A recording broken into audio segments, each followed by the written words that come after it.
Es un gozo estar con ustedes de regreso esta mañana. No he escuchado esa canción desde hace, no sé, como 25 años. La última vez que la escuché fue con mi papá. Mi papá está esta mañana aquí con nosotros. Y fue refrescante escuchar eso otra vez. Y simplemente no creo que realicé cuánto amo esa canción hasta ahora. Es una canción maravillosa. Nosotros tenemos un Dios maravilloso, ¿que no? Tenemos un Dios maravilloso, una salvación maravillosa. Y quiero explorar eso un poco más profundamente en un pasaje que usted tal vez está muy familiarizado, pero tal vez no lo conoce como lo debería conocer. Lo ves escrito en los carteles de los partidos de fútbol. Lo vislumbras impreso en pegatinas en los parachoques mientras conduces. Incluso podrías verlo pegado en una valla publicitaria al costado de la autopista. Y definitivamente puedes encontrarlo estampado en la parte inferior de tu vaso de In-N-Out. A lo que me estoy refiriendo es a la referencia bíblica demasiado familiar de Juan 3:16. Porque de tal manera amó Dios al mundo que ha dado a su Hijo unigénito para que todo aquel que en él cree no se pierda, mas tenga vida eterna.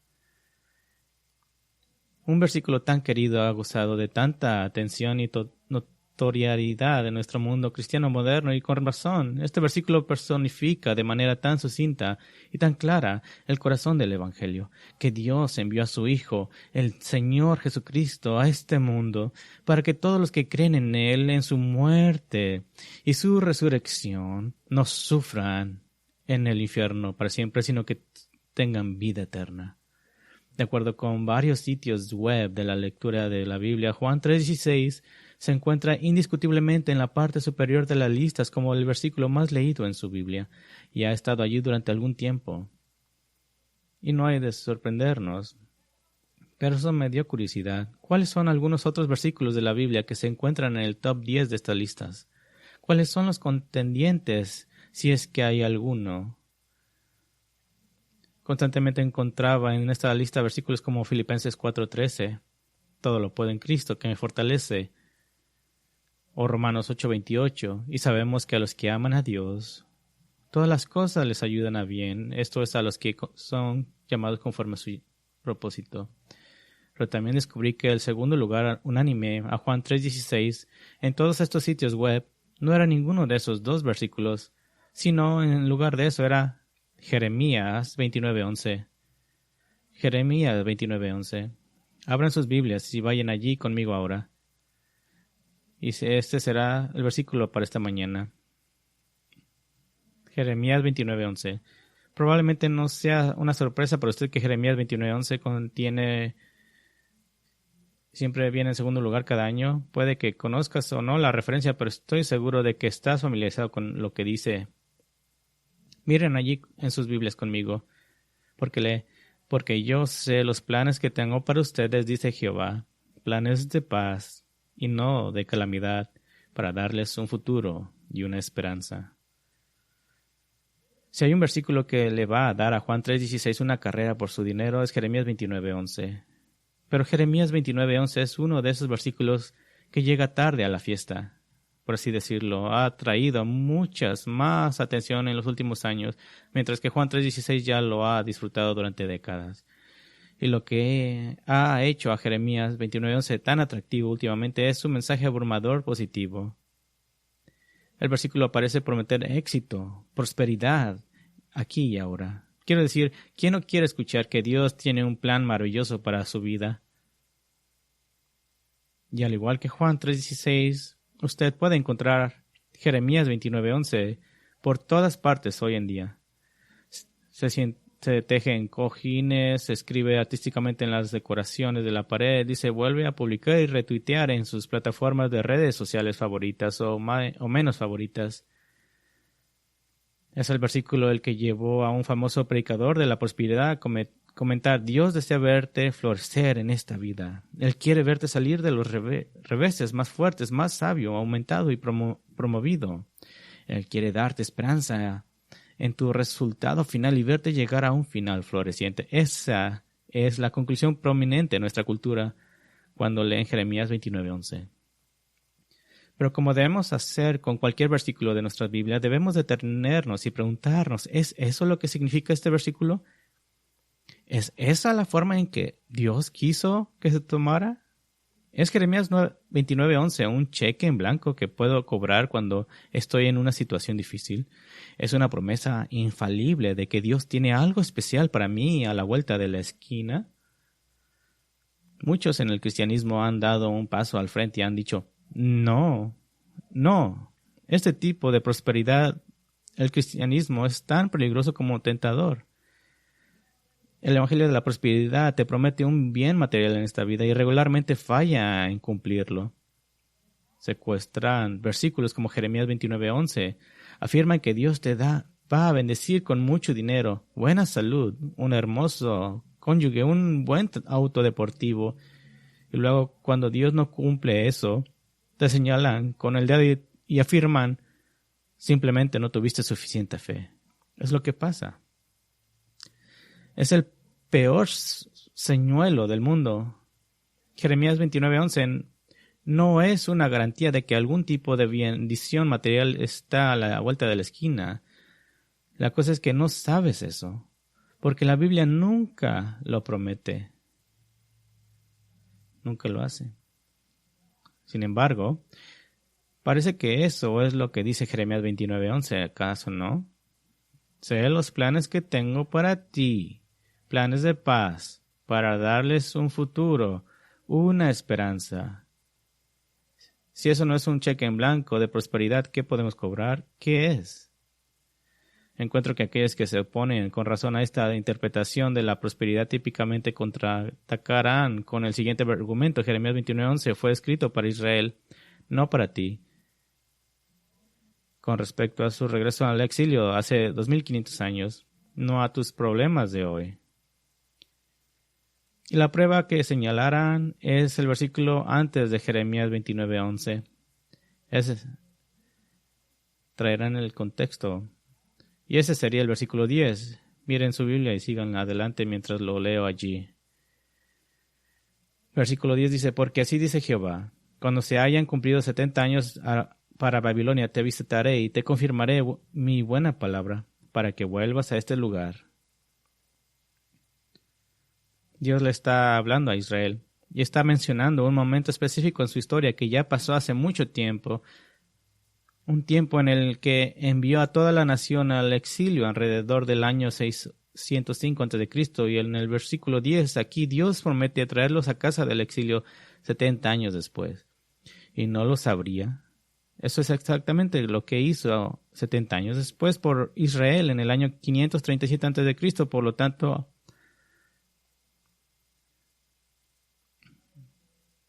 Por lo tanto, algunos regresaron a la tierra de Israel. Algunos cristianos argumentarán, no puedes simplemente aplicar este versículo a nosotros. Fue una promesa hecha a Israel y que ya se ha cumplido. Y la verdad es que tienen razón. Jeremías 29:11, junto con todo el libro de Jeremías, está dirigido a la nación de Israel, no explícitamente a ti ni a mí. Está haciendo una promesa específica a un pueblo específico con respecto a su exilio. No a nosotros en general, con respecto a nuestras propias vidas personales en general. Este argumento es sólido y no se puede evitar. Cualquiera que sea su comprensión de Jeremías 29:11 tiene que tener en cuenta esto. Pero aún así hay un problema con este argumento y el problema no es que esté mal, sino que está incompleto. ¿Sabes? Sabemos por el pasaje como Timoteo 2:3-16 que toda la escritura es inspirada por Dios y es útil. ¿Adivinen qué? Eso incluye Jeremías 29:11. Pablo, quien escribió esta carta a Timoteo y al resto de la iglesia a lo largo de la historia de la humanidad, afirmaron que cada versículo de tu Biblia, incluido Jeremías 29:11, es provechoso para ti y para mí. Jeremías 29:11 no solo tiene la intención de ministrar de alguna forma a Israel, sino a nosotros. Tengamos cuidado. Porque si todo lo que dices a la gente, bueno, este versículo aplica solo para Israel, entonces su efecto está acabado. Simplemente es como si lo quitaras de la Biblia de esa persona. Y tal vez hagas corregido la interpretación equivocada, pero no la has reemplazada con la correcta interpretación de ese versículo. Y por lo tanto, aquí está la cosa. Ese individuo no se ha beneficiado de esa palabra de Dios. Simplemente le has dicho eso no es lo que quiere decir, pero no le has dicho qué es lo que dice. No has bendecido su alma, simplemente lo has dejado en el limbo. Así que no es sino si es provechoso, no Jeremías 29:11, sino cómo es provechoso para nosotros. Estos dos extremos, uno que te promete prosperidad y otro que no te ofrece nada en respuesta, son peligros para nosotros, para identificar el inmenso valor que nos otorga un versículo como Jeremías 29:11. Jeremías 29:11 es valioso. Es valioso más de lo que incluso la multitud de la prosperidad le da crédito. Y por eso mi objetivo hoy es dejar las cosas claras. Tenemos que hablar del elefante en el cuarto, por así decirlo. Estoy aquí para recuperar Jeremías 29:11. Al igual que capturar una bandera, quiero correr hacia el territorio enemigo, recuperarla este versículo del equipo de la prosperidad y luego correr de regreso y volver a ponerlo en la verdadera iglesia. Pero también como un hombre inexperto que trabaja en su coche, que encuentra una bujía y no sabe lo que es y por eso simplemente la tira. Quiero quitársela a aquellos que inadvertidamente han tirado esta parte tan importante de nuestras Biblias y volver a instalarla, porque aquí está la cosa, importa. Tal vez ustedes digan, ¿qué es una bujía? Una bujía es un instrumento que hace que tu carro funcione. Es muy importante. Es pequeña, pero igual Jeremías 29:11 es un pequeño, pero es muy importante. Y este versículo es muy, muy importante. Yo estoy cansado de que el Jeremías 29:11 sea el símbolo del movimiento de prosperidad. Y estoy igualmente cansado de que sea tratado como el hijastro peligroso de nuestra Biblia. Nunca lo miramos. Este no es un versículo al que debemos temerle. Necesitamos entenderlo y entender la manera en que Dios quiere que lo hagamos. Y entonces será bueno para nosotros. Y la manera en que vamos a hacer eso no es tanto mirando el versículo en sí mismo. Tenemos que sentar las bases. Necesitamos establecer algunos peldaños de contexto que nos ayuden a cruzar en río. Y para ayudarnos a cruzar de esta manera segura, para asegurarnos de que no nos estamos desviando de la verdad y siendo arrastrados río abajo, quiero establecer 3 escalones clave de contexto. 3 escalones clave de contexto. Vamos a poner un peldaño de contexto del Antiguo Testamento, un peldaño del contexto de Jeremías y un peldaño de contexto del Nuevo Testamento. Antiguo Testamento, Jeremías y Nuevo Testamento. En cada uno de estos contextos les daré un principio que nos ayuda a entender Jeremías 29:11 un poco mejor. De modo que con suerte, para cuando terminemos de colocar los 3 escalones, tendremos suficiente contexto para cruzar este río de manera segura. Es decir, entender este versículo de la manera que Dios quería que lo entendiéramos y por lo tanto aplicarlo de la manera que Él quería que lo aplicáramos. Así que el primero será el contexto del Antiguo Testamento. El contexto del Antiguo Testamento. El principio que aprendemos de este contexto es, si están tomando nota, tal vez podemos poner una columna. El principio que aprendemos de este contexto es que hay más que un juego en Jeremías 29:11 de lo que a menudo nos damos cuenta. Hay más en juego en Jeremías 29:11 de lo que a menudo nos damos cuenta. Y para entender lo que está en juego, tenemos que explorar el pasado de Israel. Tenemos que subirnos a un avión y hacer un sobrevuelo de 30,000 pies donde ha estado Israel.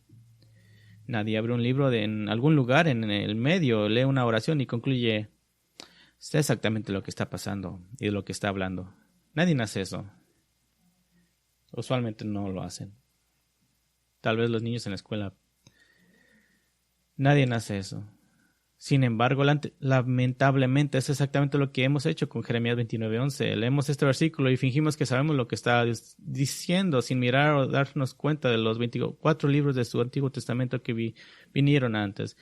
Miles de años de historia redentora que se ha ido construyendo hasta este momento. Aunque no podemos abarcarlo todo, tenemos que orientarnos. Así que tomen sus Biblias y síganme. Vamos a centrarnos en solo 3 pasajes del Antiguo Testamento y aprenderemos una lección sobre el Israel en cada uno de ellos. Aprenderemos una lección de ellos.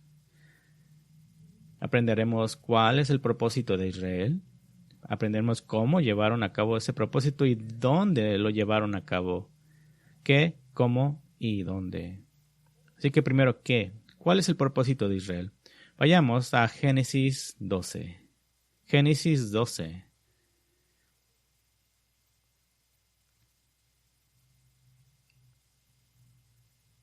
No se preocupen, regresaremos a Jeremías.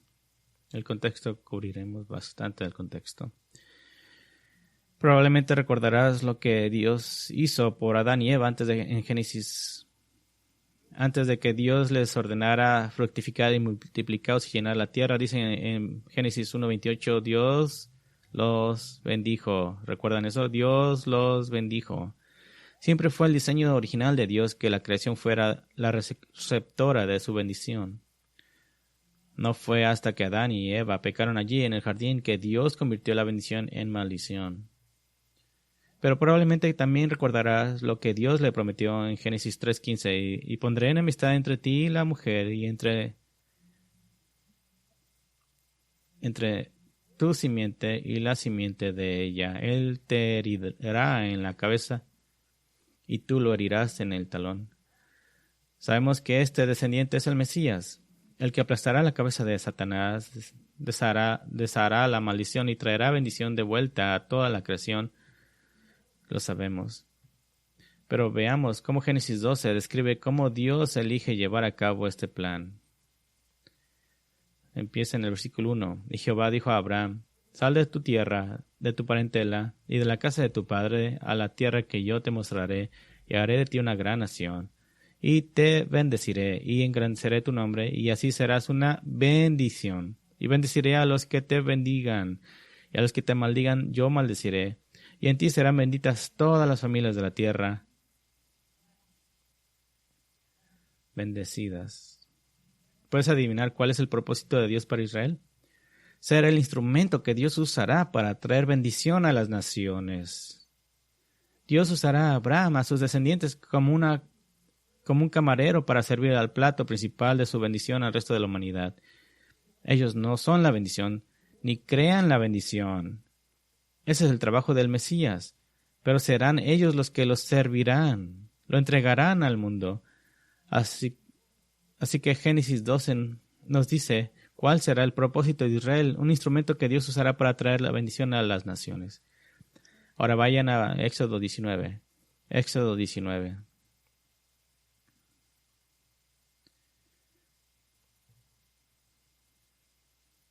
Esto nos va a decir cómo van a llevar a cabo esta responsabilidad. Después de que Dios rescatara milagrosamente a su pueblo de Egipto, les dice cómo hacerlo. El versículo 6 dice, y seréis para mí un reino de sacerdotes y una nación santa. Así es como Israel va a llevar a cabo su responsabilidad de actuar como ese camarero por el cual la bendición puede ser servida a las naciones. Lo hacen siendo un reino de sacerdotes. Ahora bien, un sacerdote es simplemente alguien que lleva a otros a Dios. A otros a Dios. Israel es responsable de servir en este papel para que todos aprendan, tanto los que están dentro de Israel como los que están fuera, cómo Dios planea traer bendición al mundo. Esa es su responsabilidad. Así es como Israel llevará a cabo su propósito en la historia de la humanidad. Serán un reino de sacerdotes. Ahora pasemos a un pasaje más, Deuteronomio 12. Y miren el versículo 5 aquí. Aquí es donde aprendemos dónde Israel va a llevar a cabo su propósito en la historia de la humanidad. Antes de que Israel marche a Canaán, Dios les da instrucciones importantes en Deuteronomio, y uno de ellos se encuentra en Deuteronomio 12. El versículo 5 dice: pero buscarás a Jehová en el lugar que Jehová tu Dios escogerá de entre todas tus tribus para establecer allí su nombre para su morada, y allí llegarás. Más tarde, en el Antiguo Testamento descubrimos que el lugar que Dios elige para establecer su nombre en Jerusalén es Jerusalén. Para establecer su nombre es Jerusalén. Allí es donde se construiría el templo en los días de Salomón. Ese es el único lugar donde todo Israel se congregará cada año. No muchos lugares, solo un lugar, una ciudad. Todo para demostrar que hay un solo Dios y una sola forma en que Dios trae bendición a toda la creación nuevamente. Así que es aquí donde Israel cumplirá su propósito. Lo cumplirá en Jerusalén. Por lo tanto, Israel es el instrumento que Dios usará a través de su fiel servicio como un reino de sacerdotes en la ciudad de Jerusalén para traer bendición a cada nación, tribu y lengua. ¿Lo siguen? No es muy complicado, pero son unas cosas que tal vez no está familiarizado. Ahora, como estoy seguro de que todos sabemos, Israel no cumplió su parte del trato. No pasó mucho tiempo después de que Israel construyera el templo en Jerusalén que sus corazones se desviaron y adoraron a otros dioses. Estaba leyendo Isaías 1:21 esta semana, y versículo 21 dice, habla de esta idea donde dice cómo se ha prostituido la ciudad fiel, la que estaba llena de justicia. La justicia se alejó en ella en otro tiempo, pero ahora homicidas. Por lo tanto, como un acto de juicio contra Israel, ¿qué hizo Dios? ¿Qué fue lo que hizo Dios? Los exilió. Envió a una nación llamada Babilonia, más fuerte y poderosa que Israel, para arrasar a Jerusalén y arrastrar a sus sobrevivientes a tierras desconocidas. Y aquí porque comparto todo esto. Si el propósito de Israel es ser ese instrumento indispensable en el plan de Dios para traer bendición a las naciones, y si ese propósito está inextricablemente ligado a su presencia en Jerusalén para servir como un reino de sacerdotes en el templo allí, ¿cómo se vería si ese templo es destruido e Israel es sacado de su tierra, lejos de Jerusalén? Parece que se acabó acá, ¿acaso no? Ya no hay más esperanza para este mundo, ya no hay más posibilidad de bendición. Todo dependía del propósito de Israel, y ese propósito dependía de que ellos se quedaran en Israel, en la nación, en Jerusalén. El exilio es un gran problema, no solo porque es inconveniente o incómodo para la gente de esa generación, o porque la gente está muriendo. Es un gran problema porque le indica al mundo entero que Dios ya no puede estar en el negocio de la salvación de este mundo. Eso es lo que está sucediendo. Y mientras consideramos Jeremías 29:11 esta mañana, tenemos que tener esto en mente. Jeremías 29:11 implica mucho más en juego que tus dificultades personales y momentáneas, por muy graves que puedan ser. Se refiere al destino de la raza humana. Aunque el exilio parecía que significaba la perdición para toda la humanidad, Jeremías 29:10 simplemente nos dijo que Dios está planeando traer a Israel de regreso a casa. Todavía tiene un plan para usarlos en Jerusalén como un reino de sacerdotes para guiar al mundo a su única esperanza de bendición.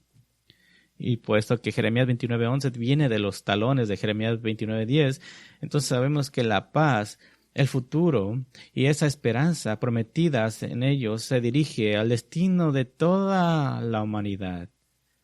Lo que está en juego es mucho más alto de lo que le damos crédito a este versículo. Podrías decirlo de esta manera: los predicadores de la prosperidad, nuestra cultura cristiana, no han exagerado Jeremías 29:11.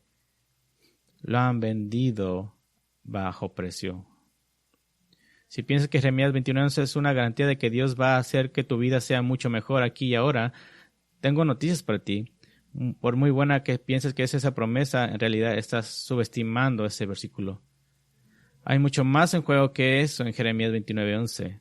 Las promesas hechas aquí se extienden mucho más allá de tu propia felicidad personal temporal. Esas promesas van mucho más allá, tomando prestada una frase de la película que no me gusta usar mucho, pero la usaré, la película Incepción. No debes tener miedo de soñar un poco más grande, cariño. Ese es el primer paso. El contexto del Antiguo Testamento. El contexto del Antiguo Testamento. Hay más en juego en Jeremías 29:11 de lo que a menudo nos damos cuenta. Pongamos la siguiente piedra. El contexto de Jeremías. Y el principio que leemos este contexto es esto.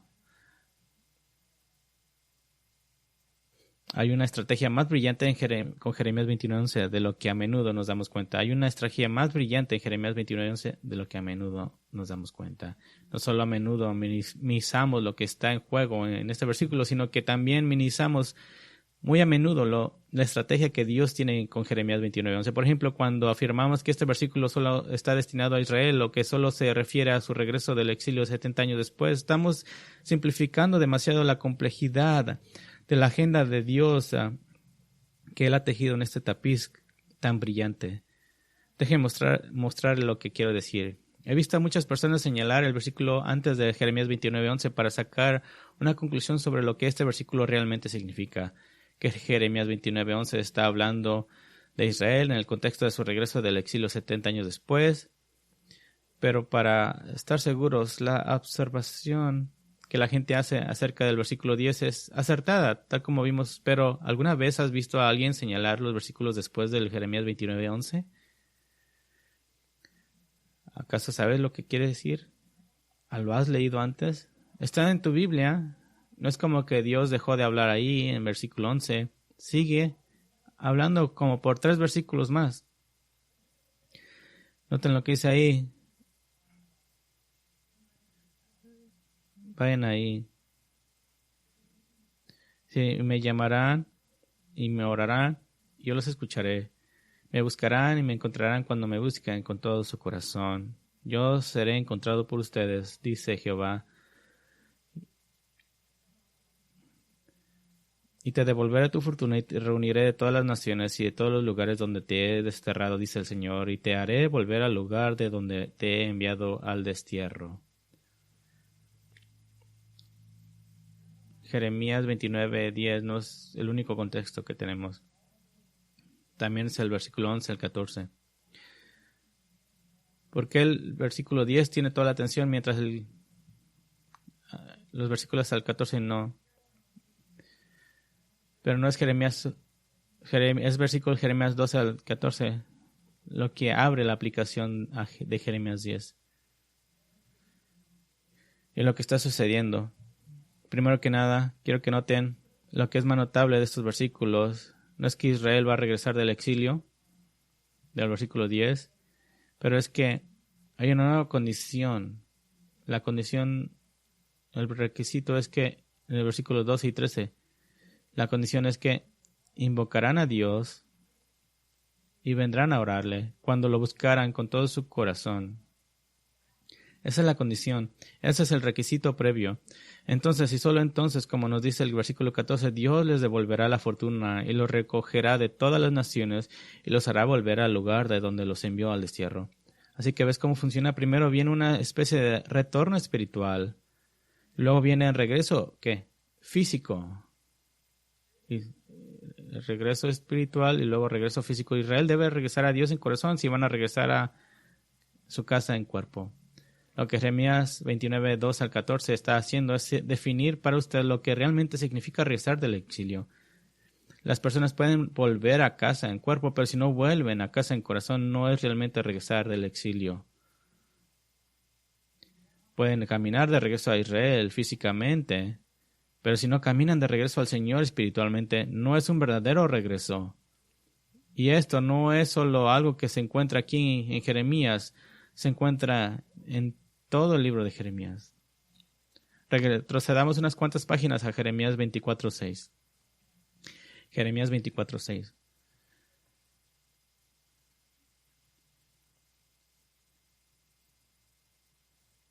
Esta es una descripción del retorno físico en el versículo 6. Dice, porque pondré mis ojos en ellos para bien y los volveré a esta tierra y los edificaré y no los derribaré y los plantaré y no los arrancaré. Este es el retorno físico. Ahora miremos el versículo 7. Aquí está el retorno espiritual. Les daré un corazón para que me conozcan, porque yo soy Jehová, y ellos serán mi pueblo, y yo seré su Dios, porque se volverán a mí de todo corazón.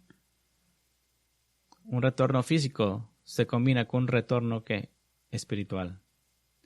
Avancemos ahora a Jeremías 32:37. Jeremías 32:37. Versículo 37 es el regreso físico. He aquí yo los recogeré de todas las naciones, a las cuales los desterré en mi ira, en mi gran indignación, y haré que vuelvan a este lugar, y que los habiten con seguridad. Y en el versículo 38 aquí está el regreso espiritual. Y ellos serán mi pueblo, y yo seré su Dios, y les daré un solo corazón, un solo camino, para que siempre me teman, por su propio bien y por el bien de sus hijos después de ellos. Y haré con ellos un pacto perpetuo de que no me apartaré de ellos para hacerles bien.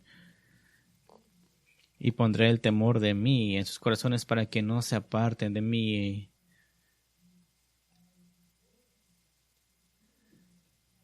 Y me regocijaré en ellos.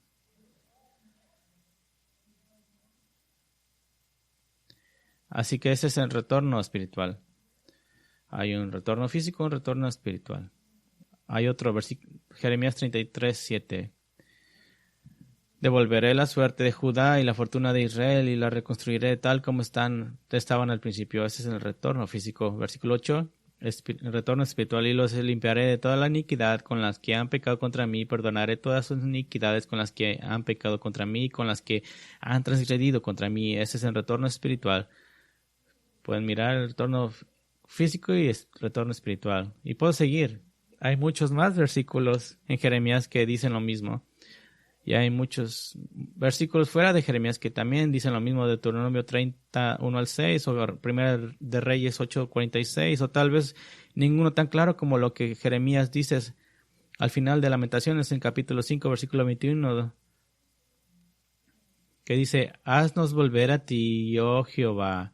Ese es el retorno espiritual. Para que seamos, ese es el retorno físico. Para que seamos vueltos, regresados. Un retorno físico siempre va acompañado de un retorno espiritual. Los dos van de la mano. No se pueden separar. Son como mantequilla de maní, mermelada, o galletas de Oreo y un vaso de leche fría. En la mente de Dios, una cosa es necesaria para que la otra realmente suceda. Un verdadero retorno físico depende de un retorno espiritual. Ahora bien, esto es importante, porque esta definición de lo que realmente significa volver del exilio nos plantea un grave problema. Israel regresó del exilio físicamente 70 años después, en el año 537 a.C., tal como Dios prometió que sucedería en Jeremías 29:10. De hecho, puedes ver el cumplimiento de esta promesa registrada para nosotros en la segunda de Crónicas 36:21, pero Israel nunca regresó espiritualmente. Nunca regresó espiritualmente. Cuando lees sobre el remanente que regresó de Israel, aprendes sobre un grupo de personas que ciertamente estaban arrepentidas de su pecado, pero que también terminan cayendo en los mismos patrones de pecado que sus antepasados. No regresaron a Dios con todo su corazón, como Jeremías 24:7 lo dijo. Esa era una promesa. Ellos se han alejado de Dios. Si hubieran regresado del exilio, ¿han regresado del exilio? No. Hay una tensión aquí. Israel físicamente regresó, pero no regresó espiritualmente. Así que, ¿han regresado? Sí, pero no. Sí, pero no. Es como cuando le dices a tus hijos que limpian su cuarto y cuando llegas al cuarto para mirar y miras el cuarto que está limpio y luego abres el closet y toda la ropa se cae ante ti. ¿Han limpiado su cuarto? Técnicamente sí. Pero ¿lo han limpiado realmente? No. Así que los regañas. Así como no puedes decir que el cuarto está limpio, no puedes decir que Israel realmente regresó del exilio hasta que regresen espiritualmente. Así que nos dejan una pregunta importante. ¿Ha regresado Israel del exilio? ¿Cuándo regresará? La Biblia no dice cuándo. Si lo dice, Daniel 9 nos dice en realidad cuándo. Y en el 70º año del exilio, en el año en que se supone que Israel regresará a casa del exilio 537 a.C., Daniel ora. Y lo que está orando aquí es muy interesante. Él sabe que el exilio va a suceder por los versículos que ha leído en el Antiguo Testamento, pero no sabe que hay un regreso físico, pero no está pidiendo por un regreso físico, está pidiendo por un regreso espiritual. Está pidiendo por un regreso espiritual. Y eso es fascinante porque ¿saben cuál es la respuesta a esta oración? La respuesta de Dios a esta oración en el versículo 24 dice que el regreso espiritual no sucederá al final de esos 70 años, sino más bien al final de lo que Dios llama 70 semanas. 70 semanas. Y eso es lo que pareciera que eso es un tiempo corto. No, 70 semanas es la profecía en la Biblia.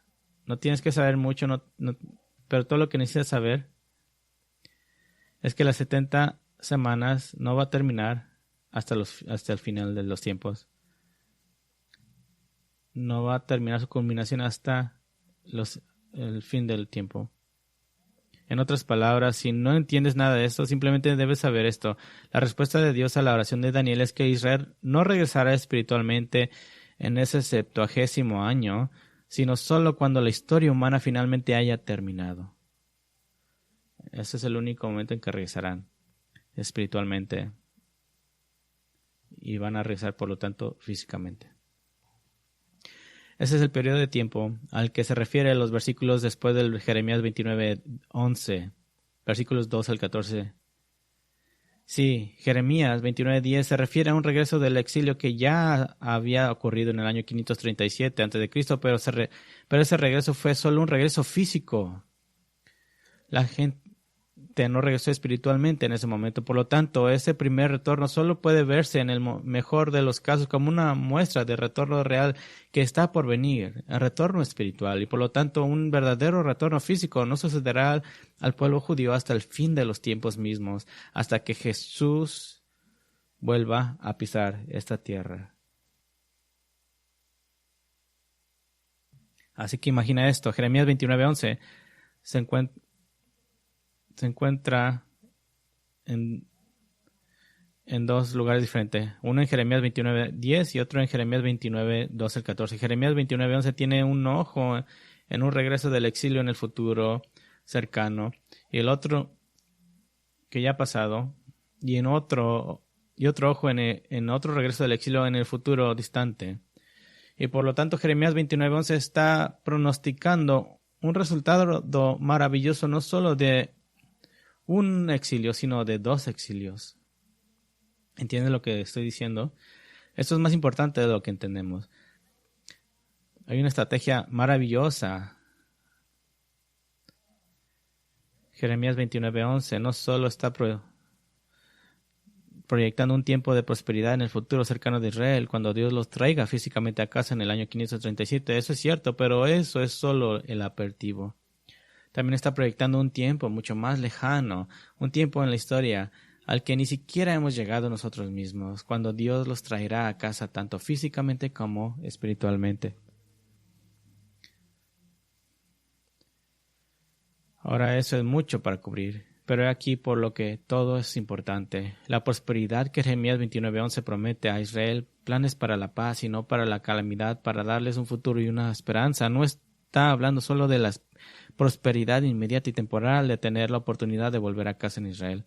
Es una oportunidad que abarca mucho más que eso. Es soñar mucho más grande que eso. Está incluyendo incluso la renovación espiritual y el hogar eterno que Dios tiene reservado para su pueblo al final de los tiempos. Y aquí, hermanos y hermanas, es donde Jeremías 29:11 realmente se cruza con tu vida y la mía. Sí, no somos Israel.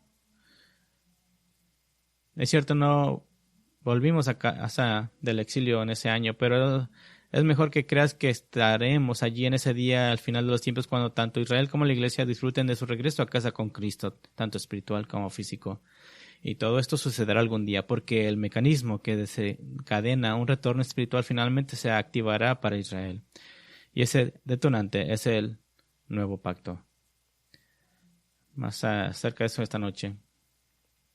De mi hermano. No de mí. No es coincidencia que un par de capítulos más adelante en el libro de Jeremías, en capítulo 31, versículo 31, nos dice famosamente: He aquí que vienen días, dice Jehová, en que haré un nuevo pacto con la casa de Israel, con la casa de Judá. ¿Y cuál es ese pacto? Dice: pondré mi ley dentro de ellos, y en su corazón las escribiré, y yo seré su Dios, y ellos serán mi pueblo. Perdonaré su iniquidad, y no me acordaré más de su pecado. Y tú dices: oye, eso suena muy parecido a los versículos de Jeremías que hablan de un retorno espiritual. Sí, exactamente. Eso es de lo que están hablando. El retorno espiritual será llevado a cabo por el nuevo pacto. El nuevo pacto es la promesa del perdón completo y de la concesión de un corazón completamente nuevo capaz de obedecer a Dios. Y es aquí donde el camino redentor de Israel comienza a fusionarse con el nuestro. No es solo para Israel, se ha extendido a nosotros, la Iglesia. Sabemos eso por pasajes como 2 Corintios 3, Hebreos capítulo 8, que nos recuerda que el nuevo pacto también nos pertenece. Podemos disfrutar de los beneficios del nuevo pacto. Israel todavía no disfruta de esos beneficios, pero nosotros podemos ser partícipes de esos beneficios, como aquellos que tenemos el Espíritu de Dios viviendo en nosotros. Y aquí está la cosa. Si la Biblia nos dice que disfrutamos de los mismos beneficios, ¿también acaso no podemos disfrutar de los mismos beneficios espirituales prometidos en Jeremías 29:11? Planes de paz y no de calamidad, para disfrutar un futuro y una esperanza. Sí, yo pensaría que sí. Ahora, para ser claro, no estoy hablando del cumplimiento del ahora. No se confundan. Estoy hablando del cumplimiento de esas bendiciones cuando Cristo regrese, para hacer todas las cosas correctas, para traer todo a bendición, porque eso es lo que Jeremías 29:11 está hablando. ¿Lo miran? Hay una estrategia mucho más brillante con Jeremías 29:11 de lo que a menudo nos damos cuenta, y la ironía de aquellos que piensan que este versículo solo aplica a Israel y su exilio pasado es que están cayendo a la misma trampa que aquellos a quienes están tratando de refutar. Están tratando Jeremías 29:11 como promesas exclusivamente materialistas y temporales. La única diferencia para ellos es que creen que esas promesas solo se hicieron a Israel en ese entonces, pero estas promesas hechas en Jeremías 29:11 van mucho más allá de lo que es material o temporal. Jeremías 29:11 pone su mira en algo mucho más grande, algo espiritual, algo eterno. Eso es lo más difícil del pasaje. Si pudieron pasar. Y ese es el segunda piedra fundamental. Pongamos la última piedra, el contexto del Nuevo Testamento. El contexto del Nuevo Testamento. Y el contexto del Nuevo Testamento es este. Es que hay un mejor resumen de Jeremías 29:11 de lo que a menudo nos damos cuenta. Un mejor resumen de Jeremías 29:11. Debido a que a menudo no nos damos cuenta de lo que está en juego, debido a que a menudo no reconocemos la brillante estrategia en funcionamiento, nos ponemos en una trayectoria de aplicación completamente diferente a la que la Biblia pretende que Jeremías 29:11 sea. Si te has subido a un avión equivocado, sabes de lo que estoy hablando. Nos equivocamos de trayectoria. Llegamos a una aplicación diferente de la que Dios quería Y como resultado, nuestra aplicación se vuelve demasiado simplista y materialista. Y hay una dirección que Dios quiere que tomemos en Jeremías 29:11. Hay un resultado que Él quiere que lleguemos. Y ese resultado no es teórico. No es algo que simplemente inventamos. De hecho, se encuentra en la Biblia misma. Una aplicación específicamente reservada para la iglesia. No sé usted, pero hay un libro en su Nuevo Testamento que es el destino final de Jeremías 29:11. Es la única contribución en su Nuevo Testamento que toma toda la teología de Jeremías 29:11 y la convierte en una aplicación adecuada para la iglesia hoy. Y ese libro es la carta de Primera de Pedro. Vayan conmigo ahí. Y quiero caminar en lo que me queda del tiempo rápidamente con ustedes a través de algunos de los temas más importantes que se encuentran en Primera de Pedro y mostrando cómo todo apunta a Jeremías 29:11. Comencemos en el versículo 1. Dice Pedro, apóstol de Jesucristo, a los que habitan como desterrados, exiliados. Su traducción puede decir alienados o exiliados, pero lo que es importante saber es que Pedro nos llama exiliados.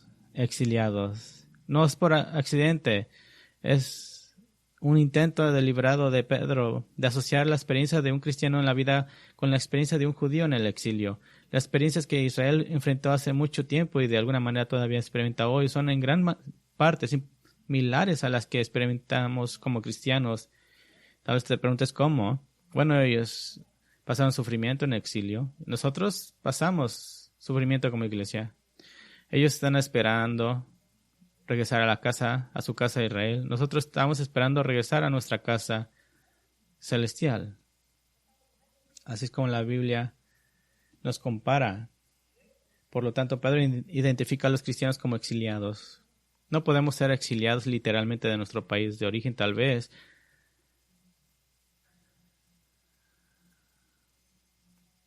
Pero estamos exiliados espiritualmente, en el sentido de que todavía no estamos en nuestro hogar celestial. Y si nuestro exilio espiritual es similar al exilio físico de Israel, ¿adivina qué? El estímulo bíblico que necesitamos escuchar también será similar. Y ese estímulo bíblico para Israel se encuentra en Jeremías 29:11. Había paz, hay futuro, una esperanza a los que pueden aferrarse en medio de su destierro. Por lo tanto, no debería sorprendernos descubrir que en 1 de Pedro hay paz, un futuro y una esperanza a la que también podemos aferrarnos. Miren esto primero. Examinamos la paz. La paz fue una característica básica en la bendición eterna que Dios prometió a Israel en Jeremías 29:11. Y fíjense cómo Pedro comienza su carta. Mire el versículo 2. Dice que la gracia y la paz sea multiplicada a vosotros. Ahora, si van a la parte posterior del libro, mirarás que el versículo final, 14, dice también, lo dice ahí, paz a todos los que estáis en Cristo. Es muy inusual en un libro del Nuevo Testamento tener paz al principio y paz al final. Pero Pedro lo hace aquí. ¿Por qué? Porque lo está haciendo como dos cubiertas de un libro para que entiendan la teología de este libro. Esta es la misma paz que encontramos en Jeremías 29:11. No es un sentimiento de paz. Esta no es solo un respiro temporal de las dificultades. Esta paz, como Jeremías 29:11 lo define, es exactamente como Pedro lo define a lo largo de su libro. Es una paz permanente y tangible que Dios le dará a su pueblo cuando Jesús regrese. Así es como lo define. La paz permanente es una bendición importante que Dios promete a los cristianos, que los cristianos recibirán después de que terminen su exilio. Aquí hay otra parte de Jeremías 29:11. En 1 de Pedro, la palabra es futuro. Cuando leemos en Jeremías 29:11 que Dios le dará un futuro a Israel, creo que muchos de nosotros nos imaginamos que Dios está prometiendo darles un futuro exitoso de este lado del cielo. Tal vez esta es la razón por la que Jeremías 29:11 se abre camino en tantas tarjetas de graduación. porque queremos mirar a la siguiente generación tener éxito, pero no es necesariamente lo que Jeremías 29:11 tiene en mente cuando promete un futuro a Israel. La palabra hebrea para futuro significa literalmente fin o último. Dios promete que Israel llegará hasta el fin. ¿Y qué fin tiene Dios en mente? Como ya mencionamos, ese fin es el fin de los tiempos. Y eso es lo que a menudo encontrarás que esta palabra significa a lo largo del Antiguo Testamento. Bueno, sorpresa, sorpresa. 1 Pedro es un libro que habla mucho de, adivina qué, el fin de los tiempos. Mira, 1 Pedro 1:5. Dice, los cuales por el poder de Dios están siendo guardados por medio de la fe para una salvación que está a punto de ser manifestada en el tiempo postrero. 1 Pedro 4:7 usa la palabra fin para hablar de la misma palabra cuando dice el fin de todas las cosas se ha acercado. ¿Qué fin tiene Pedro en mente? El fin de los tiempos. Al igual que Jeremías 29:11, un futuro eterno es otra bendición importante que Dios promete a los cristianos, que los cristianos recibirán después de que terminen su exilio. Aquí hay otra parte de Jeremías 29:11 en 1 Pedro. La palabra es esperanza. Esperanza. Es curioso.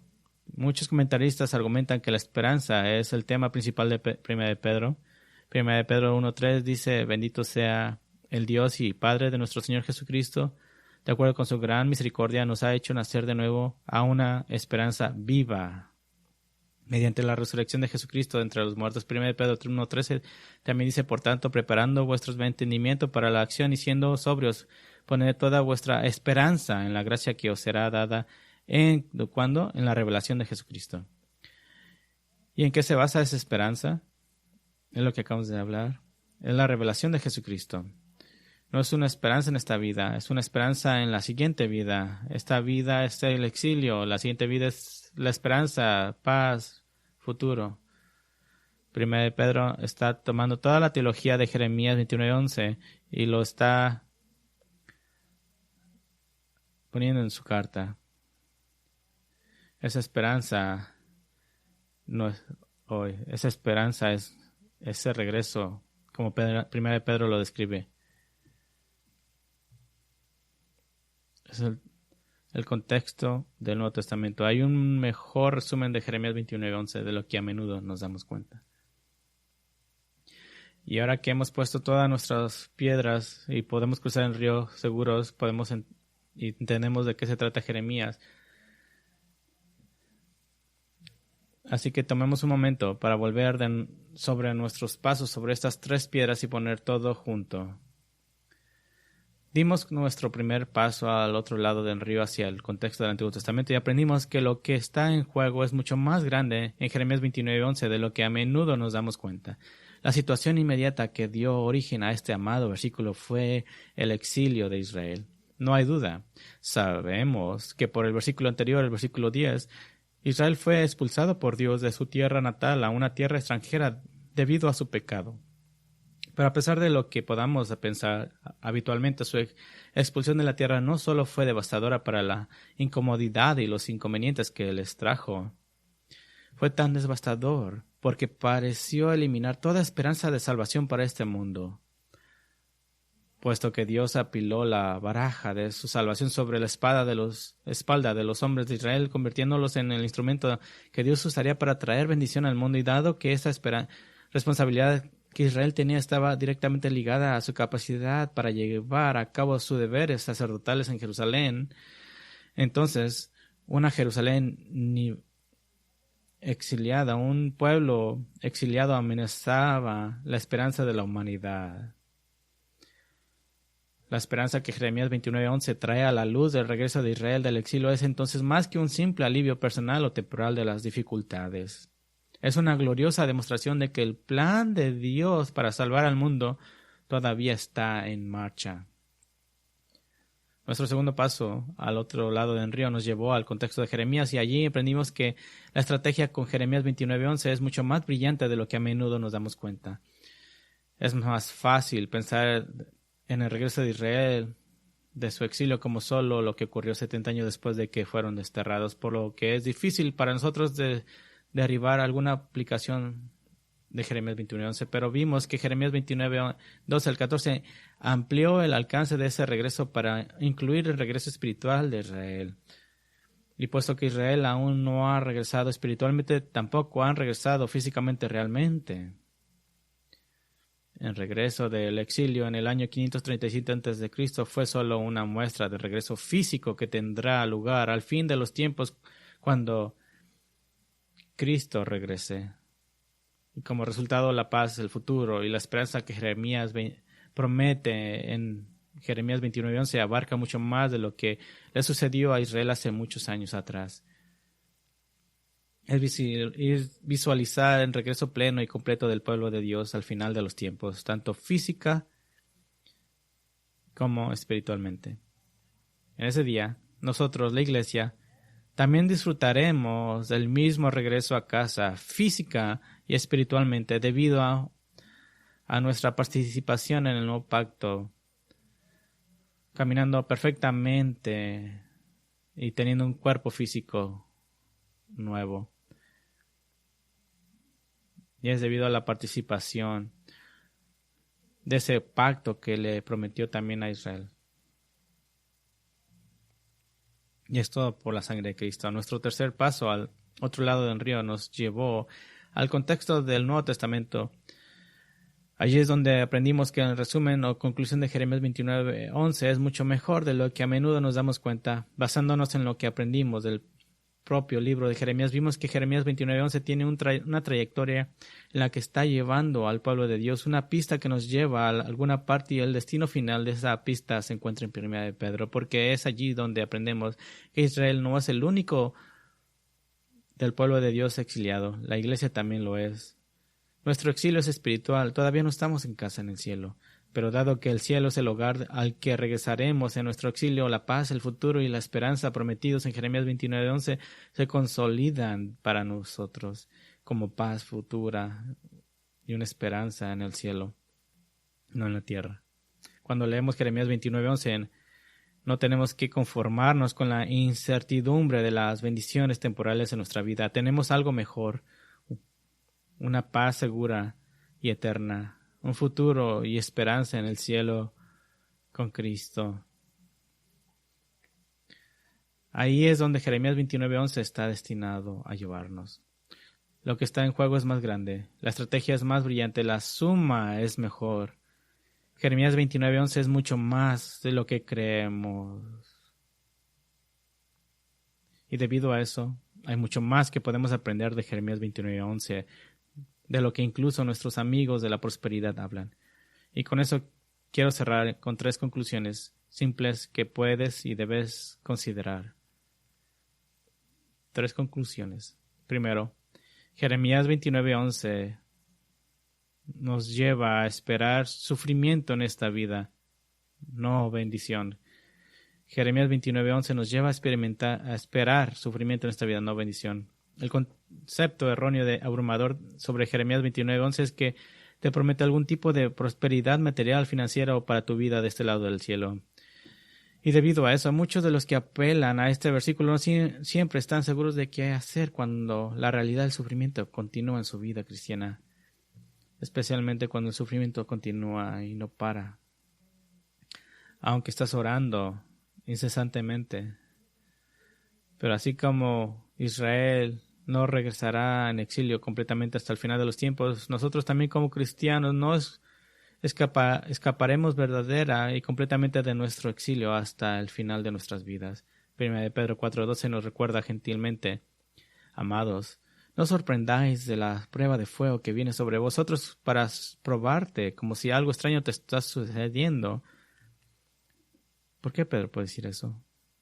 Puede decir eso porque ya estableció una teología de que estamos en el exilio. No se sorprendan. No estamos sorprendidos del sufrimiento. Esto es el exilio. Jeremías 29:11 no te está prometiendo un escape de tus problemas en esta vida. Te está garantizando de que hay una gran esperanza en la siguiente. Jeremías 29:11 nos lleva a aprender a sufrir bien esperando el final. Y ese es el segundo lugar. Jeremías 29:11 nos lleva a aprender a sufrir bien esperando al final.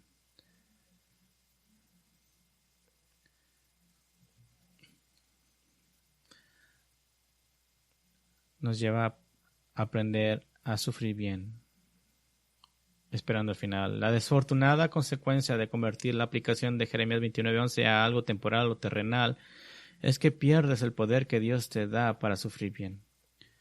Cuando tu esperanza está en esta vida, en alguna vaga promesa que Dios te cambiará tus circunstancias, te estás preparando para el fracaso. Recuerdo la historia de un hombre joven que llamaríamos como un cristiano influencer. Simplemente quiere decir que tiene una red social muy prominente y hace muchas cosas chistosas. Hace muchas cosas involucrando el cristianismo, bromas y así. Pero hizo un post que dice, me diagnosticaron con cáncer. Y mi perspectiva no es muy grande. Pero si alguien oró por mí diciendo que seré sanado y sé que seré sanado. Eso es ridículo. Eso es ridículo. Y me siento mal por ese hombre mientras pone su esperanza en la bendición que Dios nunca le ha prometido. No sabemos que si va a sobrevivir o no. Nadie sabe. Nadie le ha prometido eso. Pero este es el tipo que el mundo está tragándose. Ama este tipo de cosas. Ama tener sus oídos cosquillándose. Pero ese tipo de personas están poniéndose para fracasar. ¿Qué tal si ese tiempo nunca llega? ¿Qué tal que si esa enfermedad crónica nunca se cura? ¿Qué si tus finanzas nunca se mejoran? ¿Qué pasa si tu esposo nunca se arrepiente? Si tu esposa nunca vuelve, entonces ¿qué vas a hacer? ¿Te mintió acaso Dios en Jeremías 29:11? Claro que no. Porque ahora sabemos que eso no es lo que promete Jeremías 29:11. No es un cheque en blanco de bendición que pueda sacar provecho de estos momentos más difíciles. Pero ya que Jeremías 29:11 te me promete algo mejor, que esa cura simple, algo mejor que un retiro, mejor que un retiro, algo mejor que una esposa, un esposo. Nunca tenemos que desanimarnos, no importa cuán difícil se ponga. La bendición que Jeremías 29:11 te promete es perfecta y permanente. Eso supera cualquier bendición de este lado del cielo.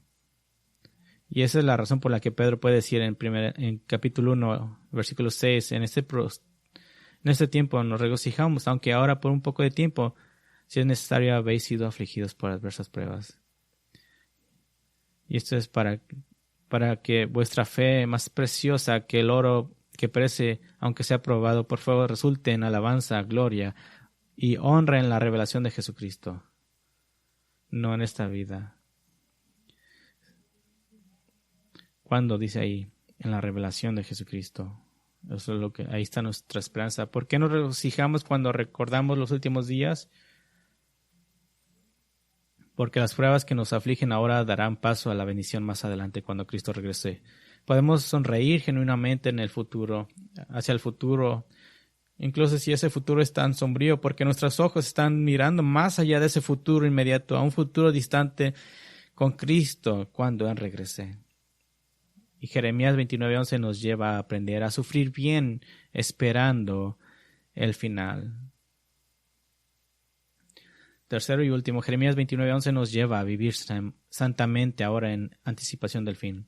Jeremías 29:11 nos lleva a vivir santamente ahora en anticipación del fin. Uno de los temas principales a lo largo de 1 de Pedro, además de la esperanza que tenemos en los últimos tiempos, es también vivir vidas santas mientras vivimos aquí. Por ejemplo, 1 de Pedro 1:17 nos dice, y si invocáis al Padre como a Padre que juzga imparcialmente según las obras de cada uno, conducíos con temor durante todo el tiempo de vuestro destierro. 1 de Pedro 2:11 nos advierte, amados, os ruego como peregrinos y desterrados o exiliados, que os abstengáis de las pasiones de la carne que guerrean contra vuestra alma. El tiempo del exilio no es un tiempo para ser flojos El sufrimiento, entiendan esto, no es una excusa para pecar. No es una excusa para pecar. Más bien, el exilio temporal de hoy está destinado a motivarnos a alcanzar la esperanza eterna del mañana. Eso exige que vivamos vidas consistentes con nuestra esperanza eterna. Vidas de pureza, amor, vidas de devoción a nuestro Señor Jesucristo. De la misma manera, Jeremías 29:11 nos lleva a vivir santos, vidas santas, ahora en anticipación del fin. Por eso es que el libro de Jeremías yo pienso que trae tantas veces el pecado de Israel. Capítulo 17. La razón por la que versículos como esos son traídos es porque tiene el propósito de purificarnos. Así que hoy tomamos de regreso Jeremías 29:11. Lo hemos recuperado de las manos codiciosas de los predicadores de la prosperidad y hemos demostrado que no nos promete prosperidad ninguna de aquí y ahora. Pero también nos hemos retractado de algunos que se apresuran a señalar los defectos del enfoque de la prosperidad y sin embargo no ofrecen nada en cambio. Dios conoce los planes que tiene para ti, planes para una paz duradera, un futuro eterno y una esperanza sin fin. Oramos.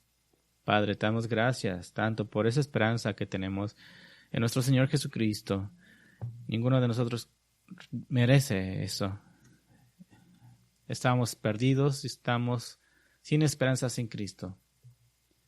Y oro, Padre, que si hay alguien en este cuarto que ha comprado la mentira, no solamente de convertir en Jeremías 29:11 en una promesa materialista, junto con otros versículos en la Biblia, si han vivido su vida en eso, mueve su corazón para arrepentirse de eso, para saber que eso no es lo que tú les has prometido. Hoy estamos en el exilio, pero si ponemos nuestra confianza en lo que Jesucristo ha hecho, el mañana es cuando la prosperidad vendrá, cuando veamos a Cristo. Así que oramos, Padre, oramos por los santos aquí, que están batallando con las dificultades de esta vida, marginizados por la cultura, que quieren que se ríe de nosotros porque ponemos nuestra esperanza en el futuro. Recuérdenles que Jeremías 29:11 es para ellos.